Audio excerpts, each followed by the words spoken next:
Hi hello సౌజన్య మన ఛానల్కి స్వాగతం అండి. ఈరోజు నేను ఈ శనగల వడలు తయారు చేసిన శనగల వడలకి కావాల్సిన ఇంగ్రీడియంట్స్ వచ్చేసి శనగలు తీసుకున్నానండి. ఇప్పుడు నేను ఆ శనగల్లో 4 పచ్చిమిర్చిలు తుంచి వేసాను. అదేవిధంగా సాల్ట్ వేసుకొని మనం మిక్సీ పట్టుకుందాము. ఇప్పుడు సాల్ట్ వేసుకున్నాం కదండి, మిక్సీ పట్టుకుని వద్దాము. ఇప్పుడు మనం ఏం చేద్దామంటే తర్వాత ఉల్లిపాయ కొత్తిమీర సన్నగా కట్ చేసి పెట్టుకుందాము. అవి వచ్చేసి కలిపేస్తాను. ఈ పచ్చిమిర్చి అంటే మిక్స్ అయితే మంచి గ్రైండ్ అయితే కలుస్తాయి అనేసి నేను గ్రైండ్ పడుతున్నాను అనమాట. సరే అండి, ప్రాసెస్లోకి వెళ్దాం రండి.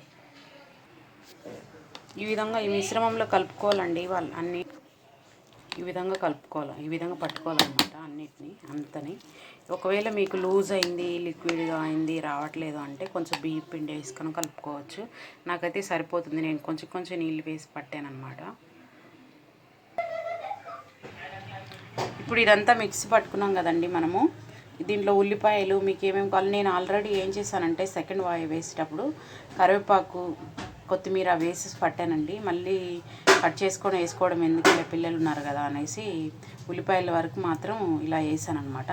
ఇప్పుడు ఈ ప్రాసెస్ అంతా చేత్తో ఒకసారి మిక్స్ చేసుకొని కొంచెం సాల్ట్ ఏమైనా తక్కువ పడుతుందా ఏంటనేది చూసుకొని ఇప్పుడు నేనేం చేస్తానంటే ఫ్రై చేస్తాను అనమాట. ఓకేనండి. ఇలా చేసుకోవడం రాకపోతే ఒక కవర్ తీసుకొని కవర్ మీద ఇట్లా పెట్టుకొని మీరు హోల్ పెట్టుకొని అయినా వేసుకోవచ్చు, లేకపోతే చేతితో కూడా వేసుకోవచ్చు అండి.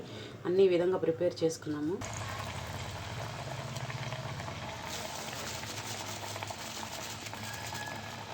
అన్నీ ఈ విధంగా వదిలేసుకోవాలండి.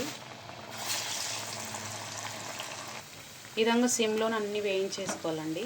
కొన్నిటికి హోల్ పెట్టుకున్నాను, కొన్నిటికైతే హోల్ పెట్టుకోలేదు. హోల్ పెట్టుకుంటే బాగా కాలుతాయి అన్నమాట. మధ్యలో నుంచి కూడా హోల్ పెట్టుకొని చేసుకోండి కంపల్సరీ. నేను మీకు చూపించడం కోసం ఒకటి పెట్టకుండా చూపించాను. ఈ విధంగా సిమ్లోనే కాల్చుకోవాలండి. ఈ లోపల కూడా కాలాలి కదా, అందుకోసం సిమ్లోనే కాల్చుకోవాలన్నమాట. ఈ వడలు చాలా హెల్దీ అండి, టేస్టీగా కూడా ఉంటాయి.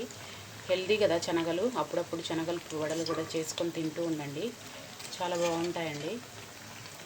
అన్ని వడలు ఈ రంగులోకి వచ్చేదాకా కాల్చుకోవాలండి. ఈ రంగులోకి వస్తే పర్ఫెక్ట్గా ఉన్నట్టు అనమాట. వడలని ఈ రంగులోకి వచ్చేలాగా చూసుకోవాలి అన్ని వడలు. నేను మిగిలిన అన్ని కాల్చేసి మీకు చూపిస్తాను. ఈ విధంగా శనగల వడలన్నీ రెడీ అయిపోయాయండి. ఇప్పుడు మనము సర్వ్ చేసి చూపించాను మీకు నేను. ఈ విధంగా శనగల వడలన్నీ రెడీగా ఉన్నాయి. ఇది చట్నీతో కానీ ఈ విధంగా కర్రీతో కానీ తింటే చాలా టేస్టీగా ఉంటాయండి. అంతే అండి ఈరోజు video. Thank you for watching.